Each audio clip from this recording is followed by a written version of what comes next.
Avec vous à Alger pour discuter d'un ouvrage en fait que j'ai écrit en 2016 et peut-être que je l'ai écrit avant l'heure. C'est ce qui m'arrive tout le temps. Quand j'ai écrit Arabesque aussi, c'était la même chose. J'ai reçu énormément de volets de bois vert, mais par la suite, les gens se sont rendus compte que quand on étudie les faits, quand on étudie les données et on sort un peu de tout ce qui est romantisme, on arrive à trouver une forme de vérité dans ce qu'on dit.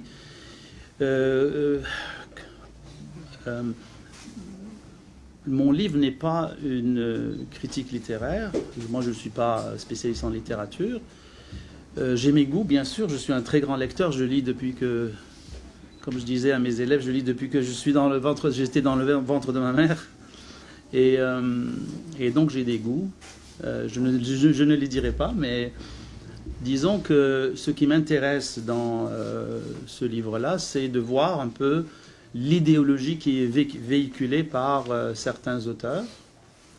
Cet auteur-là, c'est Kamel Daoud, mais on aurait pu mettre un autre nom. Vous allez voir que c'est très très générique, on pourrait mettre plusieurs noms.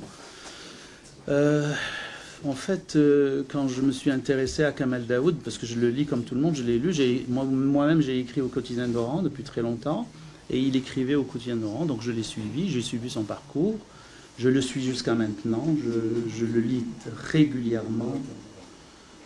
Je pourrais même prétendre que je le connais mieux qu'il se connaît lui-même. Mais en fait, ce qui m'a attiré l'attention, c'est de voir que moi, j'ai lu Albert Memmi, Portrait du colonisé, quand j'étais jeune.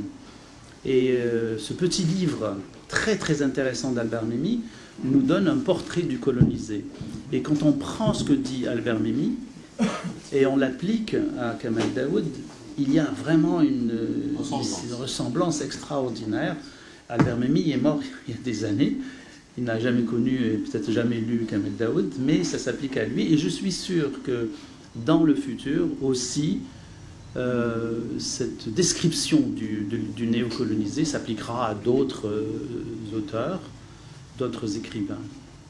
Alors je commencerai, j'ai préparé quelque chose, c'est sûr que ce n'est pas exactement mon livre, mais c'est juste pour susciter la discussion et surtout rester dans ce qui se passe dans l'actualité actuellement, parce que ce livre a été réédité, parce que j'ai vu beaucoup de débats sur le rôle de l'écrivain, que ce soit Boualem Sansal ou Kamel Daoud, etc. ces derniers temps. Et on a remarqué qu'il y a beaucoup de gens qui ne savaient pas que un livre a été écrit il y a 8 ans. Et donc sur les réseaux sociaux, souvent, on faisait référence à ce livre. Et malheureusement, il était épuisé. Donc il n'existait pas sur le marché. Donc on l'a ressorti pour justement essayer de relancer ce débat et de faire comprendre à nos concitoyens c'est quoi le rôle d'un écrivain dans la société, et certains écrivains, c'est quoi en fait leur idéologie, elle va dans quel sens, et pourquoi, parce qu'en fait tout a été théorisé. En fait, on ne parle pas d'une personne, on ne va pas parler de la personne de Kamel Daoud, moi je suis d'Oran, lui est d'Oran, mais ce qui m'intéresse, c'est pas lui, c'est pas la personne de Kamel Daoud, c'est beaucoup plus ce qu'il a écrit, et comment il a écrit, et pourquoi il a écrit. Donc j'ai appelé cette petite conférence à propos des écrivains néocolonisés et des informateurs indigènes. Alors je vais parler tout d'abord de qu'est-ce que c'est qu'un écrivain néocolonisé. Je vais parler aussi de qu'est-ce que c'est qu'un informateur indigène. Je vais parler de quelle est l'importance de la langue arabe pour les écrivains néocolonisés, en particulier Kamel Daoud. Je vais parler de la pensée, de l'idéologie de Kamel Daoud et des informateurs indigènes vis-à-vis de la cause palestinienne, qui est pour nous une cause nationale. Je vais parler aussi de l'écrivain et sa communauté, comment un écrivain, quel est le rôle de l'écrivain dans sa communauté, et je vais faire une conclusion. En fait, dans le livre, il y a beaucoup plus de choses, mais si je commence à parler, vous n'allez pas acheter mon livre, donc je vous laisse un petit peu de choses à lire. Alors, je commence avec la citation d'un de mes amis, Mohamed Bouhamidi, qui est un... Est-ce qu'on peut arrêter le jeu? Je pense qu'il doit y avoir. Je ne connais pas. C'est lui? Il faut enlever les portables. Ah, ben oui, tiens, je ne savais pas que le portable... Et l'interférence. Alors, mon ami Mohamed Bouhamidi, avec lequel on a fait des combats, enfin, on pourra parler aussi des combats qu'on a fait concernant la littérature nationale, parce que ça ne date pas d'aujourd'hui, ça date de très loin, de très longtemps. Le complexe du colonisé, c'est de porter le discours colonial dans sa tête.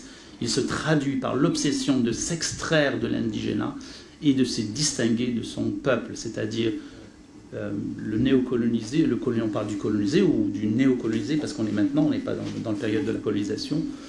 C'est en fait, le néocolonisé, il va toujours essayer de ressembler à son modèle, qui est le blanc, et de porter un doigt accusateur vers son peuple, et d'essayer de ne pas s'identifier à lui.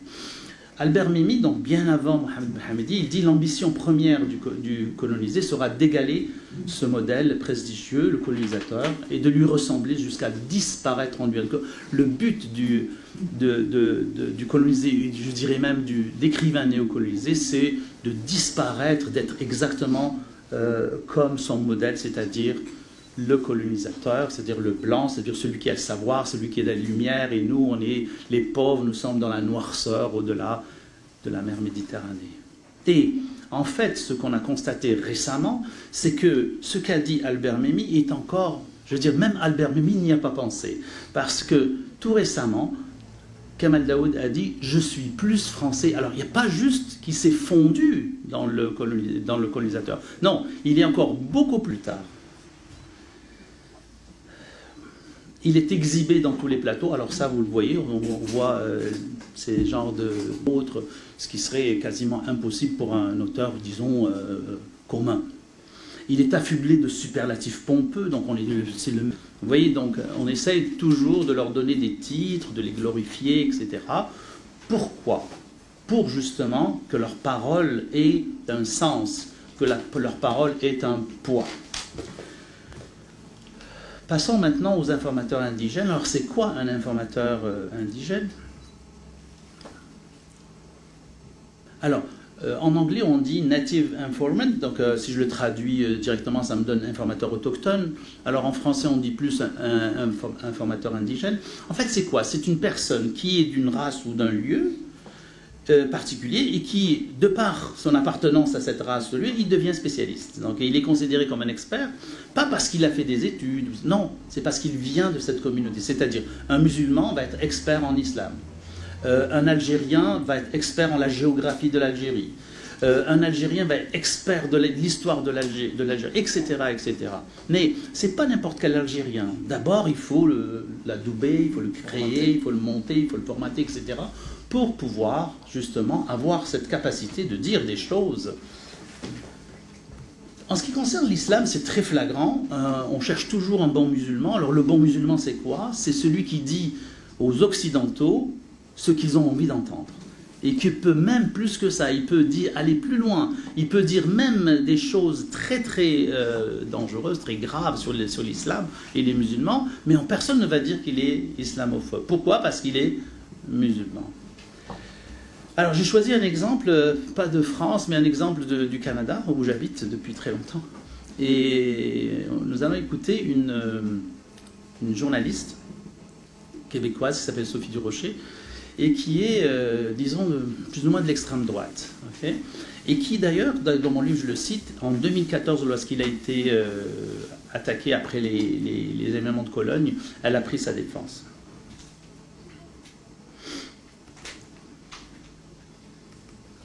Qui vit maintenant en France. Et c'est quelqu'un de super important. Il y a quelques années de ça, il avait publié Meursault contre-enquête. Meursault, c'est le nom du personnage principal dans L'étranger de Camus. Il avait remporté plein de prix littéraires pour ce livre-là. Mais maintenant, c'est quelqu'un qui mène en parallèle deux carrières. C'est important pour la suite de l'histoire. À la fois, il continue à écrire des romans et il écrit dans les journaux et les magazines français. Et il offre une voix extrêmement importante parce que c'est une voix issue de la culture arabo-musulmane qui est hyper critique de la société arabo-musulmane, de l'Algérie, mais pas que. Et dans Le Point, par exemple, quand il écrit dans Le Point, il dénonce le port du voile, il dénonce la montée de l'islamisme, plein de choses que d'autres gens font, mais quand ils le font, ils se font traiter de quoi? D'islamophobes, évidemment. Mais là, tu as quelqu'un qui est issu de cette culture-là, qui a le plus grand respect. Tu sais, il adore l'Algérie, mais il déplore le fait qu'en Algérie, les femmes n'aient pas les mêmes droits que les hommes et que dans le monde arabo-musulman en général, il y ait une telle injustice envers les femmes. Donc c'est une voix extrêmement importante, pertinente, pas un excité du bol. Alors vous voyez comment elle utilise les superlatifs, c'est l'appui sur les superlatifs pour dire que c'est quelqu'un de très très important, mais elle l'a dit à plusieurs fois, d'ailleurs ça devient caricatural, ça devient on dirait un sketch. Et autre chose aussi, c'est qu'elle, sans le savoir, elle a donné la définition de l'indifférence, c'est-à-dire elle a dit, ben lui il vient de là-bas, et si quelqu'un d'autre le dit, il ne va pas le croire, mais lui s'il le dit, c'est bon. Donc c'est exactement ça la définition d'un informateur indigène. Algérien Alors, les informateurs indigènes, moi je suis physicien, donc je fais pas mal de maths. Ça, c'est dans les ensembles, dans la théorie des ensembles. La théorie des ensembles nous dit que les écrivains colonisés, c'est un petit groupe qui est englobé dans les informateurs indigènes. Parce qu'il n'y a pas, dans les informateurs indigènes, il n'y a pas juste les écrivains. D'accord? Je vais vous donner quelques exemples. Vous connaissez celui-là, c'est Mohamed Sifawi, aussi, c'est pas un écrivain, disons, il a écrit des choses, mais c'est pas vraiment un écrivain, mais c'est un informateur indigène, parce que lui, il vient et il a fait quelques reportages sur l'islam, donc il connaît l'islam sur le bout de ses doigts. Vous avez par exemple un autre, j'ai choisi différentes, ça c'est sur l'islam, ça c'est sur la politique. Vous avez ce monsieur qui s'appelle Salem Chaker, qui dans une tribune sur Marianne traite l'Algérie d'une dictature pilotée par alors Salim Chaker est un professeur à l'INALCO, donc c'est quelqu'un de très respectable. Si on le voit comme ça veut dire que sa parole, elle est jugée intéressante. Mais quand vous regardez ça, c'est sûr que si Salim Chaker il soutient le MAC et ses militants, c'est un ami de Farhat Mahni, il ne fait pas ça parce qu'il pense réellement que c'est ça.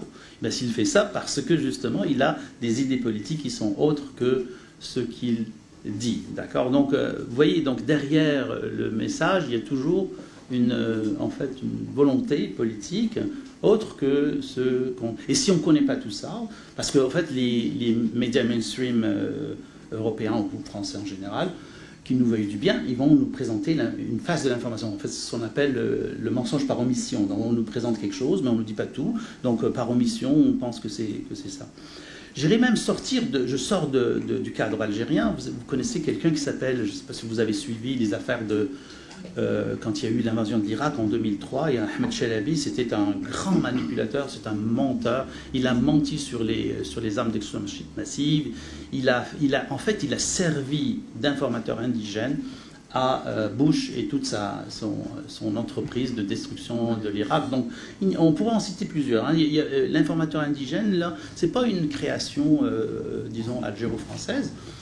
Bien que nous sommes très bien placés dans cette industrie-là, on pourrait même en exporter. Alors, le problème de la langue arabe est un problème crucial dans la pensée de Kamel Daoud. Alors, avant de parler de Kamel Daoud, j'aimerais citer Albert Memmi. Alors, je n'ai pas dit, mais Albert Memmi a écrit son livre, je ne me rappelle plus exactement si c'était en 1956 ou en 1956 ou 1957. Donc, ça fait très, très, très longtemps qu'il a écrit ça. Regardez ce qu'écrit Albert Memmi. Il nous dit, dans le conflit linguistique qui habite le colonisé, sa langue maternelle est l'humilier, l'écraser, et ce mépris objectivement fondé, il finit par le faire sien. De lui-même, il se met à écarter cette langue infirme, à la cacher aux yeux des étrangers, à ne paraître à l'aise que dans la langue du colonisateur. Vous voyez, donc ça c'est Memmi qui a fait une étude sociologique du colonisé, il a observé puis il a constaté ça. Maintenant, regardons ce que Kamel Daoud dit sur la langue arabe. Alors il nous dit, la langue arabe est piégée par le sacré, par les idéologies dominantes, on a fétichisé, politisé, idéologisé cette langue. L'arabe classique est une langue de colonisation, c'est aussi le signe d'une colonisation réussie. Aujourd'hui, des siècles après, le colonisé revendique la colonisation comme œuvre positive et l'arabe mort est sa preuve. Vous voyez, pour lui, la langue arabe, c'est la langue du colonisateur. C'est absolument incroyable parce que, bon, on peut considérer la langue arabe parce que, bon, il y avait des Berbères ou d'autres disons, peuples dans la région. C'est correct qu'on peut dire ça, mais on doit le dire aussi sur le français. Le français aussi est une langue de colonisation. Mais pour lui, non. Il y a juste l'arabe qui est une langue de colonisation. Et en plus, c'est qu'il dit très grave, parce qu'il dit le colonisé revendique la colonisation comme œuvre positive. Vous savez, quand on parle d'œuvre positive, on fait référence à l'œuvre positive du colonialisme. Et pour lui, en fait, nous, on est contre ce concept d'œuvre positive du colonialisme. Par contre, lui, il dit, mais l'arabe, qui est une langue de colonisation, vous pensez que c'est positif pour vous, alors que c'est colonisé. Vous voyez, c'est toujours des espèces de réflexions qui amènent à d'autres réflexions. Que dit-il maintenant de la langue française? Pour moi, la langue française est beaucoup plus un bien vacant. Alors, ça vous fait penser à ce qu'avait dit celui qui avait dit que la langue arabe était Katib Yassine. Voilà, Katib Yassine qui avait dit. Donc lui, pour lui, non. Katib Yassine, c'est un butin. Ça veut dire quand on dit butin, ça veut dire qu'on a fait la guerre. Lui, c'est un bien vacant. C'est-à-dire les Français sont partis, nous l'ont laissé. C'est un bien vacant. On n'a pas fait la guerre. Pour lui, non, c'est pas la guerre. Un bien sans maître, je me la suis approprié ni par la violence ni par la guerre. J'ai un rapport pacifié au français. Le français est une langue d'infraction, de dissidence imaginaire et de libération. À chaque fois, il dit le français est une langue de libération, alors que l'arabe est une langue du colonisateur. Donc il n'y a aucun intérêt, justement, pour lui à utiliser la langue arabe alors qu'elle est parlée. Ce n'est pas une langue morte du tout, alors qu'il dit que c'est une langue morte. C'est une langue qui est extrêmement parlée. Je pense que c'est la 4e ou 5e langue parlée dans le monde. Alors là aussi, on pourrait citer différents auteurs. Il y a des auteurs absolument, des auteurs d'origine arabe qui ont percé en France et qui vraiment font l'éloge de leur langue d'origine, de l'arabe, alors que lui, il la rejette complètement. Parlons maintenant de la cause palestinienne. La cause palestinienne, on la vit actuellement, il y a un génocide, mais ça ne date pas d'aujourd'hui. Je dirais, moi je vais remonter en 2014. En 2014, il y a eu une opération qui s'appelle l'opération Bordure Protectrice. L'armée sioniste avait bombardé Gaza. On a eu 2000 morts, dont 500 enfants. Il y a eu 10 000 blessés, dont 3000 enfants, 231 écoles détruites, et j'en passe, et j'en passe, et j'en passe. Et pendant ce temps-là, pendant le moment où, donc quelques jours après le début du massacre, Kamel Daoud avait écrit, vous vous rappelez, Kamel Daoud, ce pourquoi je ne suis pas solidaire de la Palestine, le 12 juillet 2014, donc 4 jours après le début du massacre sauvage. Et en fait, il fait passer toujours son problème, c'est cette histoire d'arabo-musulman, c'est-à-dire l'arabe mélangé avec l'islam, ça donne un truc explosif, ça donne un truc qui est arriéré, ça donne un truc qui est dans les grottes, qui vit dans les grottes. Quand vous mélangez les deux, en fait, vous prenez le plus mauvais de l'un et le plus mauvais de l'autre, vous mélangez, puis ça donne quelque chose de très négatif.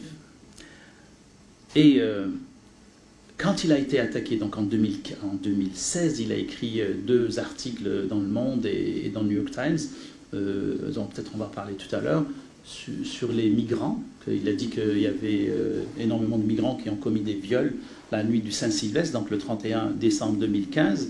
Et à ce moment-là, il a écrit des articles en disant que en fait, c'est la faute à l'islam. Et qu'est-ce qui s'est passé? Le CRIF l'a soutenu. Vous voyez, donc, c'était le 4 mars 2016. Ces articles, il les avait écrits il avait écrit même le deuxième en février 2016. Et le CRIF, donc, quand tu es soutenu par le CRIF, ça veut tout dire. Ça ne s'est pas arrêté là. Le 23 octobre 2023, donc disons 2 semaines après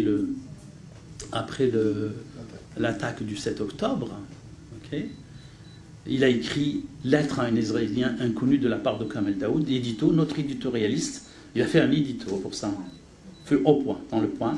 Notre éditorialiste adresse une missive émouvante à un destinataire israélien qu'il a été éduqué à détester, mais qu'il a appris à comprendre un effort que doit faire le monde arabe. Vous voyez un peu, vous voyez comment on utilise l'informateur indigène, c'est-à-dire d'essayer de changer des concepts fondamentaux. On passe, en fait, la cause palestinienne est une cause de décolonisation. Elle n'a rien à voir avec l'islam, elle n'a rien à voir avec l'arabité. Vous avez même des juifs qui sont pour au moins l'indépendance ou la cause palestinienne. Vous avez des gens qui sont d'Amérique du Sud, des chrétiens, des bouddhistes qui vont toujours... parce que c'est une cause juste. Et lui, il écrit, à ce moment-là, il écrit à l'Israélien, alors que 2 semaines après, il y avait le génocide avait déjà commencé. Et regardez l'image qui illustrait l'article, vous voyez, des soldats qui sont en train de poser leur drapeau sur des chars. Ça ne s'arrête pas là. Un peu plus tard, le livre est sorti en janvier 2024, un programme du 21e siècle, Israël le 7 octobre 2023, postface de Kamel Daoud. Donc il s'est aussi rentré là-dedans pour dire que en fait c'est un pogrom, alors qu'on a tout oublié avant le 7 octobre. Avant le 7 octobre, qu'est-ce qu'il y a eu? Il y a eu des massacres et des massacres et des massacres depuis 1948, et même avant 1948, il y a eu énormément de massacres. Alors je passerai pas, je finirai pas ce point sans parler d'un autre auteur qui est allé aussi en Israël. Kamel Daoud n'est pas parti en Israël, mais ça va venir, c'est sûr, ça va venir. Alors c'est Boualem Sansal, vous voyez en 2012 devant le mur des lamentations. D'ailleurs il a fait des vidéos dithyrambiques sur Jérusalem. Et qu'est-ce qu'il a dit en revenant? Il a dit « Je suis allé à Jérusalem et j'en suis revenu riche et heureux ». Ça, c'est en 2012.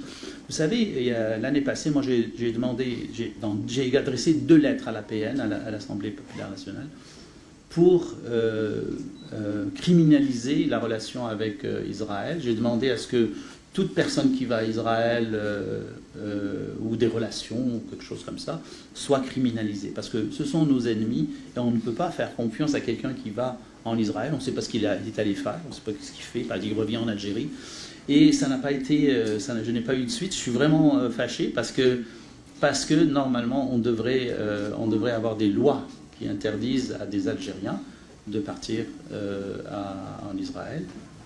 Parce que justement c'est très dangereux pour notre pays. Et alors après cela, qu'est-ce qu'il y a? Vous avez le CRIF qui s'exprime, alors toujours le CRIF. Alors le CRIF, pour les gens qui ne savent pas, le CRIF c'est la vraie ambassade d'Israël en France. C'est-à-dire l'ambassade ne sert à rien, c'est vraiment le CRIF qui fait toute la politique française. Dans le dîner du CRIF, une fois par an, il y a tout le gotha de la politique française qui y assiste. Donc le CRIF a soutenu Boualem Sansal après son emprisonnement ici à Alger. J'arrive au 5e point, l'écrivain et sa communauté. J'aimerais citer en fait un article de Kamel Daoud quand il décrit justement sa communauté. Alors ça date quand même de 2012, ça date pas juste d'aujourd'hui. Alors, il décrit les gens du monde arabe. Il dit hirsutes, violents, édentés, sales, yeux égorbités, rageurs, ongles courbés, intolérants, affamés, cannibales et impossibles à fréquenter. C'est le portrait imposé de l'arabe, alias le musulman de souche. Alors, vous voyez l'arabe et le musulman, donc toujours ce parallèle. Ah il y a Zorna qui vient nous voir là, c'est bien ça.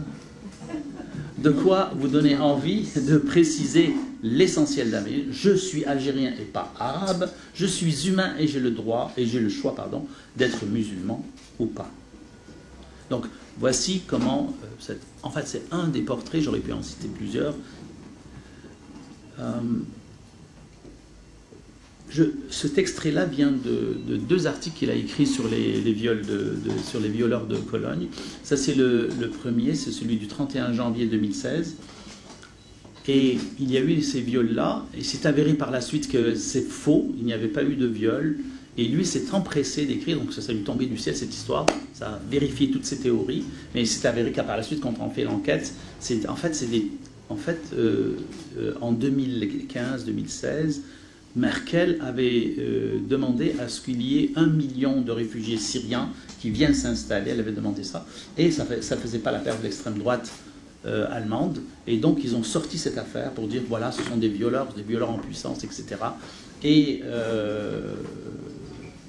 M. Daoud a trouvé cette brèche par laquelle il s'est introduit. L'autre vient de ce vaste univers douloureux et affreux que sont la misère sexuelle dans le monde arabo-musulman, le rapport malade à la femme, au corps et au désir. L'accueillir n'est pas le guérir. Le rapport à la femme est le nœud gordien, le second dans le monde d'Allah. La femme est niée, refusée, tuée, violée, enfermée, possédée. Quelques jours après, au New York Times, il a écrit quelque chose dans le même style. Le grand public en Occident découvre dans la peur et l'agitation que dans ce monde musulman, le sexe est malade et que cette maladie est en train de gagner ses propres terres. Vous savez, il y a un livre d'une dame italienne qui s'appelle Oriana Fallaci, je ne sais pas si vous l'avez lu, où elle décrit les musulmans comme ça. Vraiment, c'est une raciste, mais incroyable. Et quand dans le livre, je fais la parallèle, je cite des citations d'Oriana Fallaci, et c'est la même chose, c'est le même style. C'est vraiment de l'islamophobie, de la haine de soi, en fait. C'est de la haine de soi dont parle beaucoup Albert Memmi. Albert Memmi parle de la haine de soi. Lorsque vous avez un colonisé en fait, qui veut ressembler au colonisateur, eh ben, il faut qu'il y ait la haine de soi pour qu'il fasse ce passage. Moi j'ai appelé ça la mue imaginale. En fait c'est la mue d'une chrysalide dans un papillon. En fait, ça vient d'une chrysalide, donc d'un ver, et puis ça devient un papillon, puis ça vole, puis il pense que quand il est au-delà de la Méditerranée, il va devenir un papillon. Je citerai aussi, alors ça c'est les articles, mais aussi dans ses livres. Alors dans Meursault contre enquête, vous avez un passage assez surprenant.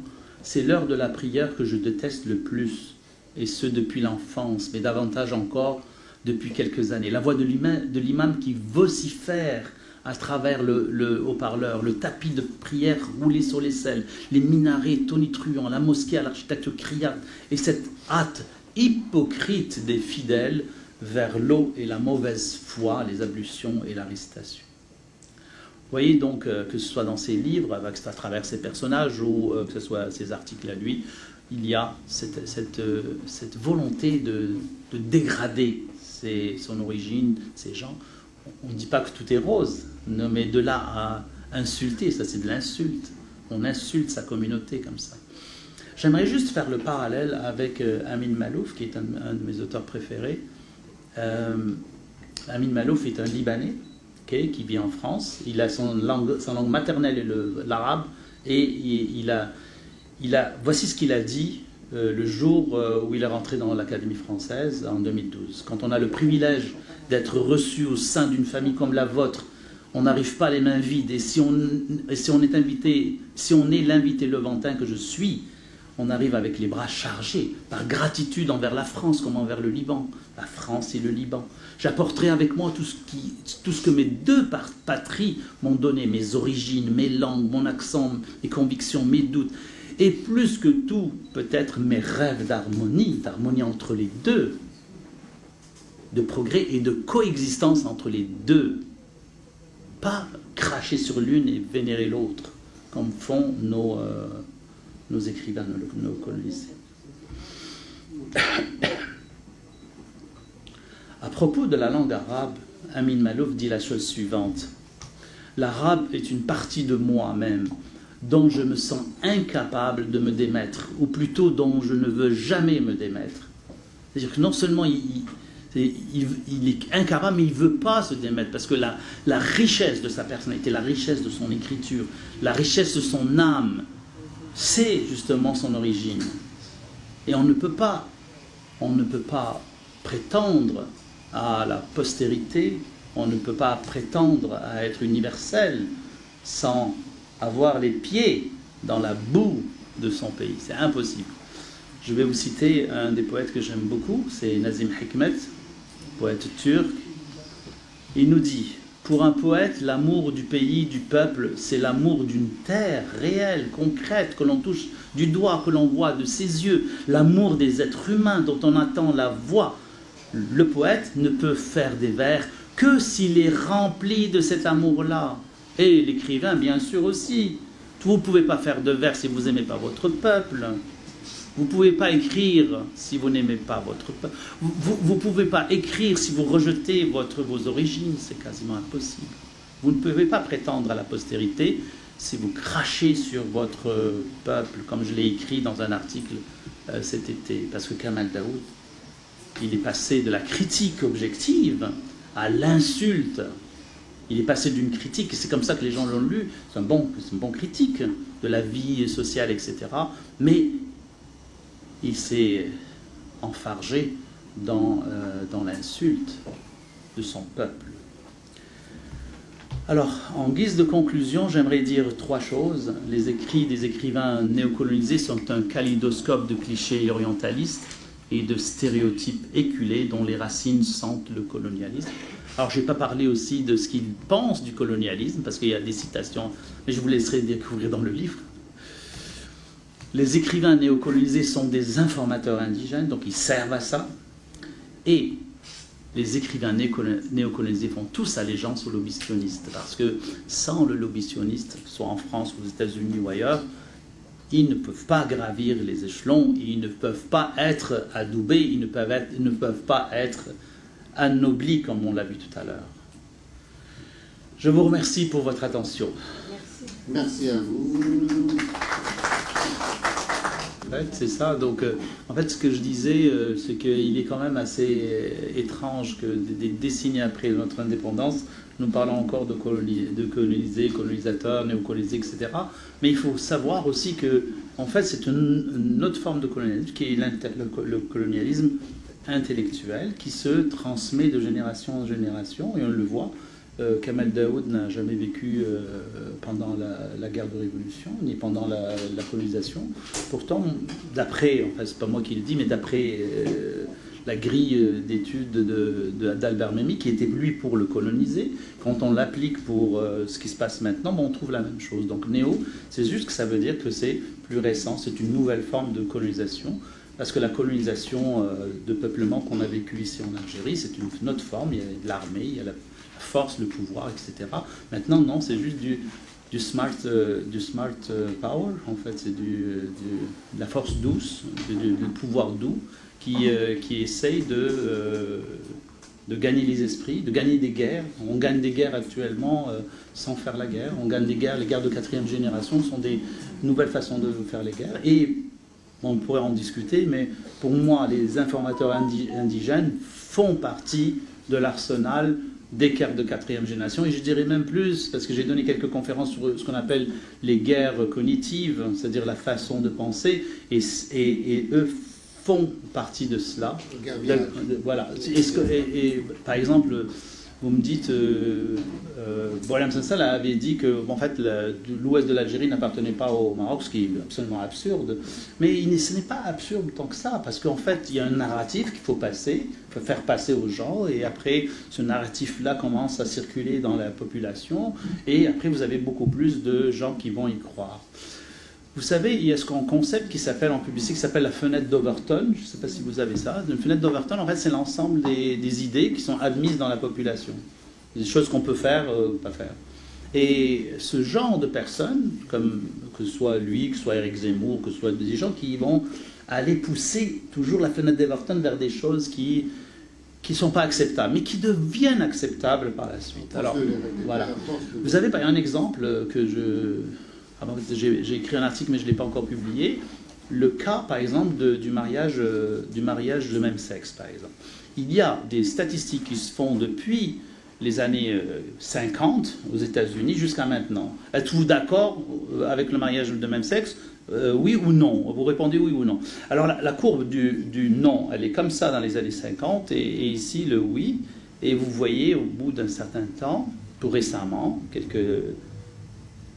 la courbe a dépassé. Et maintenant, les gens... vous savez, moi je suis assez âgé, mais quand j'étais jeune, dire que quelqu'un est homosexuel, c'était pas disable. C'était pas quelque chose waouh. Maintenant, les gens le disent, et quand vous n'êtes pas d'accord, si vous n'êtes pas d'accord, c'est que vous êtes un inculte. Vous comprenez? Donc vous voyez cette fenêtre d'Overton. Mais ces gens-là, justement, travaillent sur cette fenêtre d'Overton qui tend à changer la mentalité des gens et faire accepter. Par exemple, si vous travaillez sur la normalisation avec Israël, moi j'ai beaucoup travaillé sur ça en Algérie. Et vous voyez, il y a des gens de temps en temps qui sortent avec une argumentation, vous dire, mais c'est de la réelle politique, pourquoi? Qu'est-ce qu'on a gagné en ne faisant pas ça, etc. Et on vous ramène une argumentation, dit, mais tel pays l'a fait, pourquoi nous on ne le fait pas? On perd beaucoup, pourquoi on les... etc. etc. Donc on essaye de rentrer dans le cerveau des personnes, une nouvelle façon de voir les choses, et qui peut, si elle est très bien disséminée dans la population, on peut faire basculer les choses. Kamel Daoud lui-même a dit il n'y a aucune dignité dans la pauvreté, moi je veux être riche, je veux être célèbre. Il l'a dit dans un plateau de télévision. Donc pour lui, la réussite, justement, c'est d'avoir des prix, c'est d'être anobli, comme on dit, et c'est la nature humaine, vous savez, c'est la nature humaine. C'est pas vous avez, par exemple, vous avez cité Amin Malouf, mais on a Assia Jepar qui était membre elle n'a jamais craché. Au contraire, bon, à la fin, elle s'est un peu éloignée de l'Algérie, mais au début, elle était très, très militante de l'Algérie. Donc, on a des contre-exemples, mais il faut dire que ces personnes-là sont choisies en fonction de leur, justement, pour vraiment qu'ils servent à quelque chose.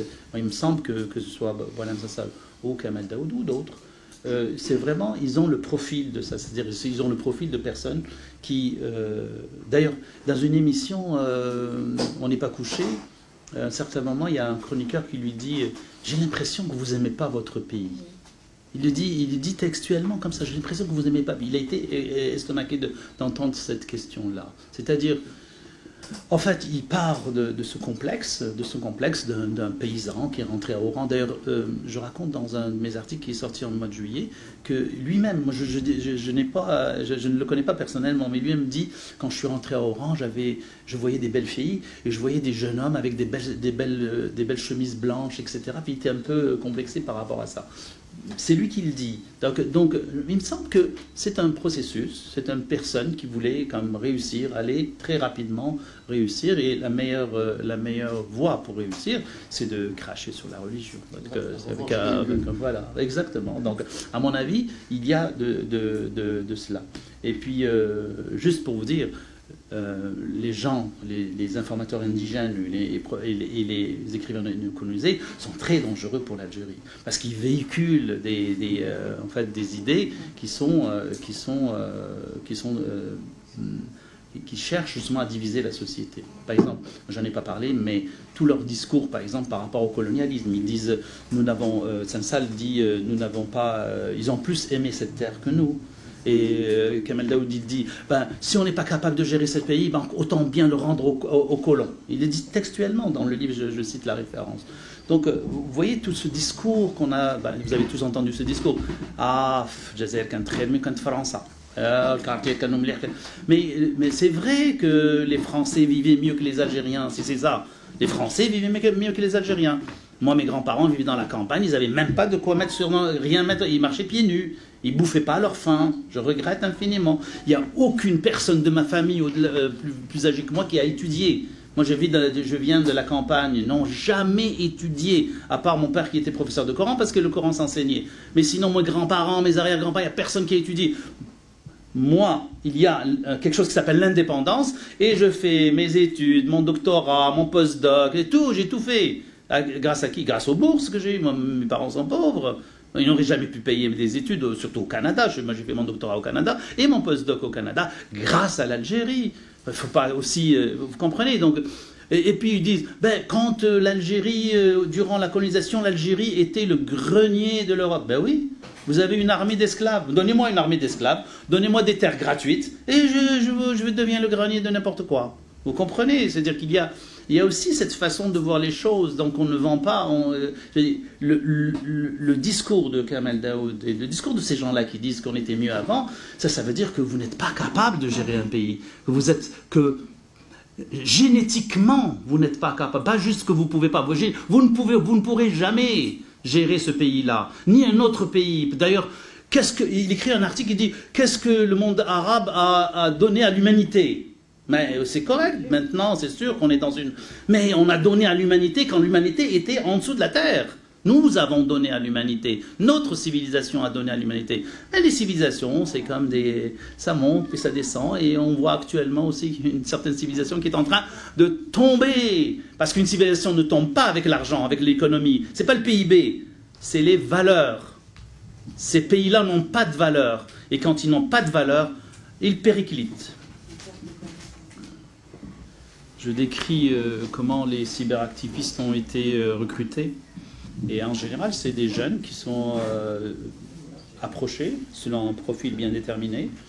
Et c'est absolument incroyable. On leur donne quelques nuits d'hôtel, on les fait rencontrer quelques personnalités, et puis c'est fini. Là, vous l'avez pour la vie, vous les avez pour la vie. C'est absolument incroyable. Ça coûte vraiment pas cher de détourner quelqu'un et qu'il travaille contre son pays. C'est aberrant. J'ai suivi beaucoup de cyberactivistes, que ce soit des Égyptiens, des Syriens, etc., des Tunisiens. C'est absolument aberrant. C'est-à-dire il suffit de leur payer, quand ils sont jeunes, de leur payer quelques nuits d'hôtel dans des beaux hôtels et de leur faire rencontrer quelques personnalités pour qu'ils se pensent... et d'ailleurs même ici à Oran, en Algérie, il y a eu aussi des gens qui ont déjà écrit un livre qui s'appelle qui sont ces ténors autoproclamés. Vous avez tous les ténors du Hira qui étaient plus ou moins en relation avec des gens comme ça. Donc c'est pas très difficile. Et puis changer le profil idéologique de quelqu'un, il y a des officines qui sont spécialisées là-dedans. Et puis il y a des personnalités qui sont enclines plus facile à changer que d'autres, vous comprenez? Donc, je connais personnellement des personnes qui sont parties aux États-Unis, des journalistes, et qui ont été approchés pour justement travailler comme... Et je ne sais pas s'il y en a qui ont accepté et qui sont parmi nous, ou parmi nous, je veux dire, en Algérie, mais je connais une personne qui m'a dit, moi je les ai vus venir et jamais je le ferai. Elle m'a tout expliqué comment ils se sont procédés. Du champ de la littérature, mais en général c'est le champ de la culture et le champ de la politique, le champ des attaques, le champ du journalisme, etc. etc. Et en fait, à chaque type d'attaque, à chaque type de menace, il y a des réponses, d'accord? Et maintenant c'est devenu très, très difficile parce que les menaces nous viennent de partout. Autre chose, c'est vrai que nous nous plaçons dans un contexte mondial, mais l'Algérie est particulière. L'Algérie est visée pour plusieurs raisons. Et comme je le dis très souvent, l'Algérie a été visée, elle est visée et elle sera visée. C'est-à-dire qu'on ne peut pas baisser la garde. Nous avons un pays qui est un continent, et ça, les gens ne le comprennent pas. Vous savez, une des raisons pour laquelle on fait la guerre à la Russie, pourquoi? Parce qu'ils ont un très grand pays, beaucoup de richesses. Et leur population n'est pas adaptée à ce Et donc l'Algérie, elle est visée, elle sera visée. Donc nous devons, plus que les autres pays, ça une chose. Deuxième chose, nous avons des richesses. Troisième chose, nous avons, et ça c'est le plus grave, nous avons des positions qui ne fonctionnent pas avec la compréhension des autres. Notre ADN de protection des causes justes, que ce soit la cause sahraoui, que ce soit la cause palestinienne, ça ne fait pas l'affaire des autres. Et juste pour cela, nous serons toujours attaqués. Et donc, pour chacune de ces attaques-là, il y a des réponses, il y a des outils. Je sais, nous avons travaillé sur la guerre moi j'ai beaucoup travaillé sur la guerre de 4e génération, sur les outils pour comment faire. Et puis la guerre de 4e génération, c'est pas juste c'est pas juste des paroles, c'est une vraie guerre. C'est-à-dire, moi j'ai donné des conférences aux militaires, et à très haut niveau, justement pour leur dire, nous devons avoir des soldats, soldats entre guillemets, pas des soldats, ça peut être des civils, ça peut être des militaires, mais en fait, il faut savoir que toute information qui nous vient de l'extérieur, en particulier de nos voisins, même Maroc et en France, c'est toujours, ou même les États-Unis, il faut très se méfier d'eux, et ce sont des attaques. Et vous savez, les guerres de quatrième génération, contrairement aux autres guerres, ce sont des guerres qui sont de basse intensité. C'est-à-dire, il n'y a pas de chars, il n'y a pas de bombes, vous n'allez pas vous cacher. Par contre, ça ne s'arrête jamais. Ni nuit, ni jour, ni nuit, jour, nuit, tout le temps. Et vous ne savez pas qui est le soldat, le site à qui il appartient, le profil est réel, pas réel, est-ce que c'est un bot, vous comprenez? Il y a énormément de défis actuellement et nous devons développer nos outils. Et nous sommes actuellement... c'est possible pour nous de développer des outils, c'est possible pour nous de développer des actions stratégiques pour non seulement se prémunir des attaques de guerre de quatrième génération et de guerre cognitive, mais aussi de faire nos propres attaques. Nous aussi, on est capable d'attaquer. D'ailleurs, ça m'a fait vraiment rire cette semaine quand ils ont dit « l'Algérie est en train de nous attaquer en France ». J'étais vraiment content. J'ai dit « Ah, mais seulement si c'était vrai ». Si c'était vrai, là, je serais très content. Comprenez, voyez quelque chose qui s'est passé, puis on dit « Voilà, c'est l'Algérie qui nous attaque ». On n'a jamais attaqué qui que ce soit, parce qu'on n'a pas encore eu la stratégie de le faire. Et nous devons les attaquer tout le temps. Moi, j'ai dit, par exemple, la France nous attaque à droite, à gauche. Il y a eu une catastrophe à Mayotte. Mayotte, c'est un bidonville à ciel ouvert, qui est un département français, et qui est une terre colonisée. Elle est colonisée depuis 1974. Et puis nous, on les regarde. Ouais, non, moi j'envoie des journalistes là-bas, on va les voir, on crée le problème. On leur crée des problèmes. Quitte à se faire renvoyer de là-bas. On envoie ils se rendent, oh, on a l'expertise d'expression, non, c'est ça ce genre d'action que j'aimerais qu'on fasse. C'est-à-dire d'être proactif par rapport, pas juste, oh, mais ils nous ont attaqué, Galouna a dit non, on doit répondre. Non, c'est eux qui doivent répondre, vous comprenez? Donc on n'est pas encore rendu là, mais il y a de ces actions-là qui sont, je peux vous assurer, que les militaires, les civils de haut lieu sont au courant de tout ça. Mais sont au courant et ils y pensent. Maintenant, est-ce qu'on a la stratégie qu'il faut? Ça, je ne suis pas dans le secret de Dieu pour l'avoir, mais au moins, je sais qu'on en a beaucoup parlé et c'est sûr qu'on doit y faire face parce que les nouvelles guerres, ce ne sont pas des guerres de bombes. Parce que vous savez, avec tous les guerres de quatrième génération, comme on a vu par exemple en Ukraine, ici, pendant le Hirak, j'ai tout expliqué ça, ce sont des guerres. On nous a mené des guerres. Ils ont été formés, différents mouvements. C'est pas juste, il y a différents groupes, différents trucs, différentes approches qui veulent que l'Algérie ne soit pas un pays stable. Et c'est pour ça que moi je défends mon pays, je le défends du mieux que je peux pour que ça reste stable. C'est vrai qu'on me dit, bon, mais c'est pas l'idéal. Oui, c'est pas l'idéal. Mais je veux que l'Algérie reste au moins comme ça et qu'elle ne ressemble pas à la Libye ou à la Syrie quand même. Et c'est ça le problème, c'est que les gens me disent, ben là, c'est toujours la même chose. Non, la Syrie et la Libye, ils étaient comme nous. Et il y a eu des interventions, il y a eu des agendas, il y a eu des formations, il y a eu des cyberactivistes, il y a eu du financement de la NED, de Freedom House, etc. J'ai tout expliqué ça dans des articles et dans mes livres. Donc, nous ne pouvons pas améliorer notre sort avec l'appui des étrangers. Impossible. Nous devons améliorer nos sorts entre nous, quitte à ce que ça prenne un peu plus de temps. C'est pas grave, mais nous devons penser à notre pays entre nous et nous disputer entre nous, mais pas avec des agendas étrangers. Pour la deuxième question, le rôle de l'écrivain, moi je vais vous dire une chose. Cette bataille contre les écrivains, ce n'est pas une bataille qui est nouvelle. Je me rappelle avec mon ami Bouhamidi, avec Abdelali Mardassi, etc. En 2010, nous nous sommes opposés à la caravane Camus. Je ne sais pas si vous vous rappelez de ça.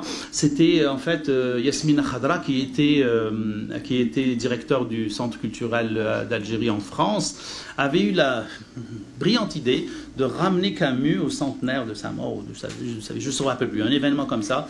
Puis il avait décidé de le ramener, de faire une caravane une caravane comme ça, et puis nous nous sommes opposés parce que, en fait, Camus est un grand auteur. Moi, j'ai Camus dans ma bibliothèque, j'ai ses plus grands romans, et exactement, et je donne à mes enfants de les lire, etc. Mais pour moi, Camus n'est pas un auteur algérien. C'est un auteur, comme j'ai dit dans un article, un auteur algérien, mais d'une Algérie qui a disparu en 1962, point. Il était contre l'Algérie indépendante. On a des témoignages de cela. Il n'était pas pour l'Algérie algérienne, il était pour l'Algérie française. Donc je ne vois pas pourquoi lui serait un modèle qu'on doit ramener. Je me rappelle aussi que Kamel Daoud avait dit aussi qu'il fallait mettre une statue à Oran de Kamel Daoud. Boualem Sansal avait... De Kamel Daoud. De Kamel Daoud, c'est la même chose. C'est la même chose. On mettra une... On finira par mettre les deux côte à côte. Je disais, Boualem Sansal récemment avait dit qu'il avait fait plusieurs courriers au président Bouteflika pour lui demander qu'un lycée à Alger porte le nom de Camus aussi. Vous voyez, donc l'esprit Camus, Nous avons à Oran un musée, une espèce de musée, qui s'appelle le musée Yves Saint-Laurent. Ça me fait rire, c'est ridicule. Vous savez, j'ai écrit sur le sujet, il y a quelqu'un qui est un richissime, un gars qui est riche, il a acheté la maison de Yves Saint-Laurent, puis il l'a retapé, il a fait un musée. Mais premièrement, Yves Saint-Laurent était, comme Camus, était contre l'indépendance de l'Algérie. C'est biographes qui le disent. Et deuxièmement, les parents de Camus... je me mélange toujours, de Yves Saint-Laurent, étaient pour l'OAS. C'était des gens, des partisans de l'OAS, et il semblerait que même dans cette maison-là, il y avait des réunions de l'OAS. En plus, on ne va pas parler de sa vie privée, je veux dire, c'est un pédophile, machin, truc, etc. Donc, ce n'est pas un modèle pour nous. Je veux dire, autant faire quelque chose, faites-le pour les gens qui ont été...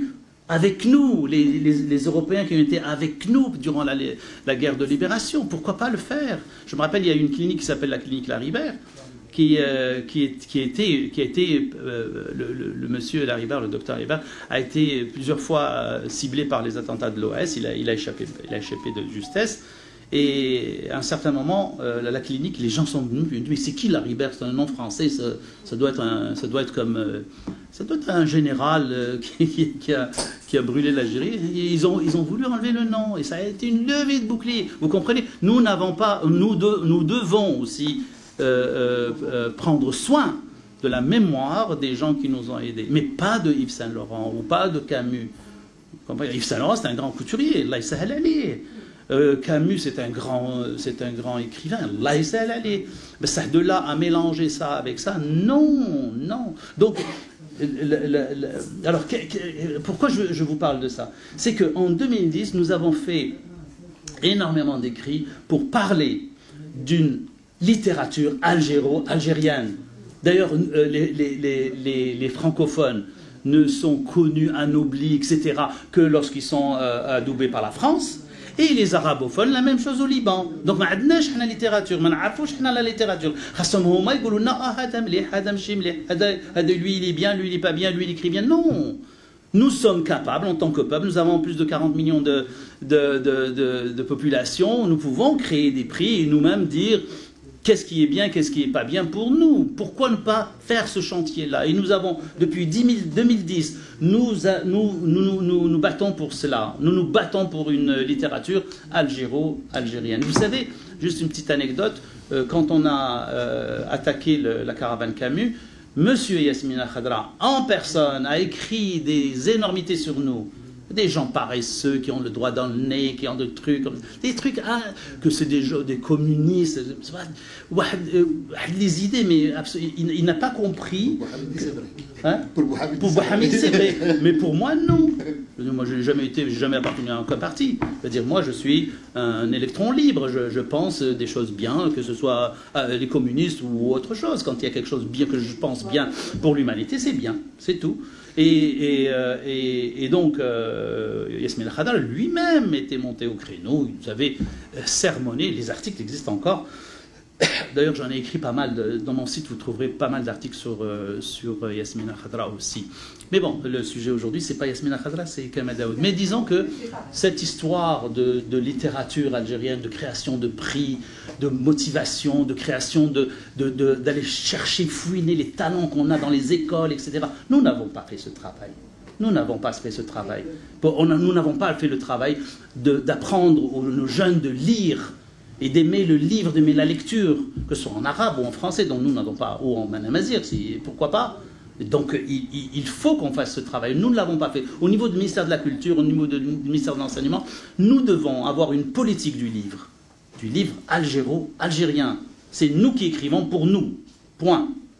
Quand il y avait, moi j'ai cité Amin Malouf, on pourrait citer par exemple Naguib Mahfoud. Naguib Mahfoud a écrit pour lui, pour sa ville, même pas sa ville, son quartier où il vivait. La Bassia, on voit les quartiers. Moi, je suis allé plusieurs fois au Caire. D'ailleurs, à chaque fois que je vais au Caire, je vais prendre un café à Al-Fishawi, qui est le café de Naguib Mahfoud. Je m'assois et je me pense comme Naguib Mahfoud parce que c'est un de mes auteurs préférés. Il a écrit pour son peuple. Il n'a pas écrit pour les Martiens. Mais à partir de l'écriture pour son peuple, il a réussi à avoir le prix Nobel. Il est parti de là. Et il est parti au prix Nobel. Vous comprenez? Donc, notre littérature nationale, on doit la construire et on ne doit pas attendre que les autres nous disent que nous sommes bons ou mauvais. Prenez un gars comme Rachid Boujdara, qui est, à mon avis, le plus grand écrivain algérien encore vivant. Eh bien, il n'a pas eu de prix, il n'a pas eu le Goncourt, il n'a pas eu ci, il n'a pas eu ça. Je veux dire, pourquoi? C'est logique. Vous comprenez ce que je veux dire? Non, mais je veux dire... non, pour les gens qui n'ont pas encore compris. On en fait le tas. C'est-à-dire, la contre-offensive, justement, pour revenir un petit peu, je vais essayer de faire le lien, j'espère que je réussirai. Pour cette contre-offensive, comme il a si bien dit, M. Bessaada, c'est un travail qui doit se faire sur une globalité. C'est-à-dire, comme ça se fait de l'autre côté vers nous, vers l'offensive, de l'autre côté, c'est un travail qui doit être mené sur plusieurs fronts. Il y a le front. C'est une stratégie, pour ainsi dire. C'est-à-dire, comme pour une armée, je mettrai les littéraires, les penseurs, comme une aviation. C'est un peu l'aviation, je ne suis pas stratège militaire, hein, comme une aviation. Et on a d'un autre côté, sur un autre front, d'ailleurs ils ont le qualifiant que tout le monde connaît, les influenceurs. Les influenceurs s'adressent à d'autres cibles, qui ne sont pas les cibles des penseurs, des littéraires, des écrivains. Ils peuvent même être leurs victimes des fois. Un influenceur, c'est un peu comme la DCA. Il peut abattre un littéraire parce qu'on lui a demandé de l'abattre. Donc, il s'agit d'avoir ses propres professeurs, ses propres penseurs, ses propres auteurs, ses propres sociologues, ses propres politologues, ses propres économistes qui auront droit de citer et qui apporteront l'idée et défendront l'idée pied à pied avec n'importe quel autre politologue ou économiste d'en face. Et il faut avoir aussi ces influenceurs qui vont soutenir ce front-là. Donc, c'est exactement ce qu'il dit. C'est l'histoire. J'espère que j'ai pu faire le lien. Merci. On a vraiment besoin d'une politique nationale du livre, vraiment. On a besoin de ça. Et à chaque fois que je rencontre un responsable, je répète, jusqu'à autant où on va comprendre. Non, c'est sûr. Il faut dire que moi, j'ai été subjugué par Mémy avant de lire Frantz Fanon, c'est tout à fait personnel. Puis j'ai trouvé que dans le livre de Mémy, il y avait comme une espèce de recette très faite. Il y avait des points facilement reconnaissables qu'on peut appliquer. Mais c'est vrai qu'on aurait pu faire le même travail avec Frantz Fanon, c'est vrai. Mais c'est peut-être personnel, moi qui ai lu Mémy peut-être avant Fanon, peut-être. Juste vous dire que le micro, il faut l'allumer. Je vais répondre à la deuxième question. Oui, mais c'est en lien, juste pour Oui. dire que vous avez quand même rendu hommage à Fanon, je trouve, par rapport à votre couverture, parce qu'il y a un masque. Oui. Même dans le livre. Même dans le livre. Vous savez, ouais. Alors je voulais dire, cette couverture, il y a 3 couvertures qui m'ont été présentées dans cette édition-là, et 3 couvertures très très belles les unes les autres, et j'ai pris celle-là justement parce qu'elle est noire, peau noire et masque blanc. C'est vraiment pour ça que je l'ai prise. Et d'ailleurs, quand on me l'a proposé, je leur ai dit ça. Ils m'ont dit on ne l'a pas fait exprès. Donc vous voyez que... Alors, la deuxième question, c'était... rappelez-moi la deuxième question. Ah oui, les médias. C'est sûr que ça revient toujours à ce qu'on discutait tout à l'heure. C'est-à-dire, les guerres actuellement se font par médias interposés. Donc, actuellement, vous savez, il y a des façons de voir comment est-ce qu'on subit une guerre ou non.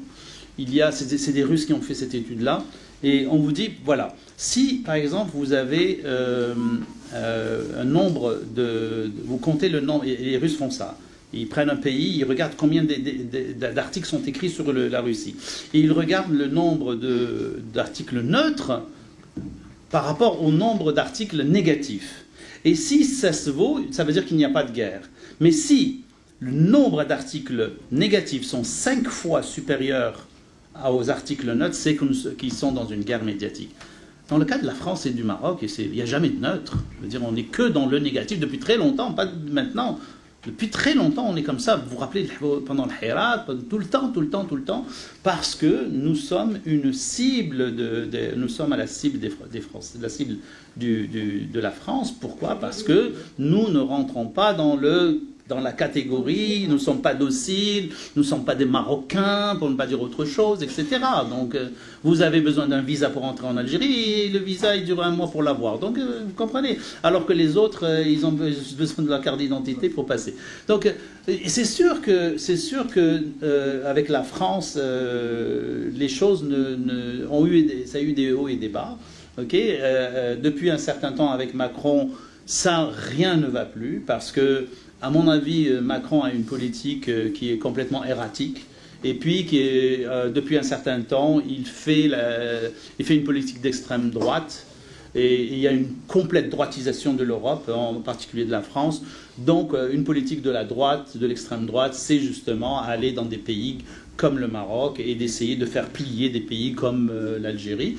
Et donc nous subissons actuellement une guerre de 4e génération, qui vient de la France et du Maroc, ça c'est certain. Donc il n'y a pas d'autre explication. Ces 2 pays-là veulent créer le chaos dans notre pays, parce qu'on le veuille ou non. Moi j'ai écrit ce livre en 2016. Je veux vous dire une chose, si je compte le nombre d'insultes par rapport au truc, c'était beau, les insultes étaient beaucoup plus grands, les gens m'ont insulté, incroyable, et des insultes qui n'ont rien à voir avec le contenu, attention, c'est juste vous êtes jaloux, vous êtes ci, vous êtes des trucs ad hominem qui n'ont rien à voir. Et je pensais qu'en 2024, 2025, on allait... Mais non, c'est pas la même chose. Il y a beaucoup de gens qui comprennent actuellement, mais il y a toujours des gens qui défendent Sansal et défendent Kamel Daoud, je veux dire. Et vous avez vu, je n'ai pas insulté Camus, je n'ai pas insulté... Je n'ai pas insulté ni Sansal ni Daoud. J'ai dit, voilà ce qu'ils écrivent. Et j'ai cité ce qu'ils ont écrit. Je veux dire, je n'ai pas de problème avec les personnes. Par contre, j'ai des problèmes avec leur message, avec leur discours. J'ai un gros problème. Et pourquoi j'ai un problème?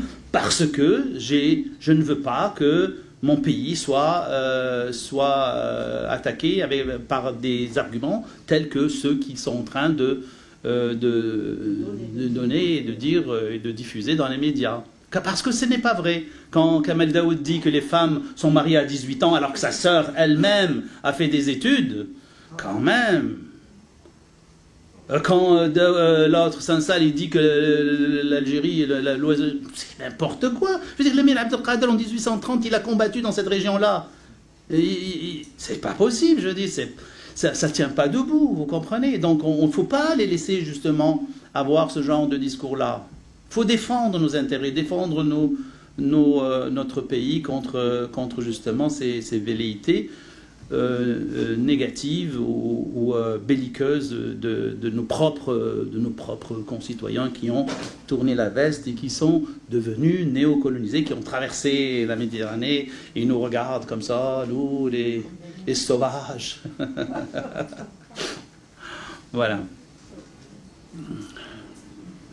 D'autres questions, suggestions, propositions?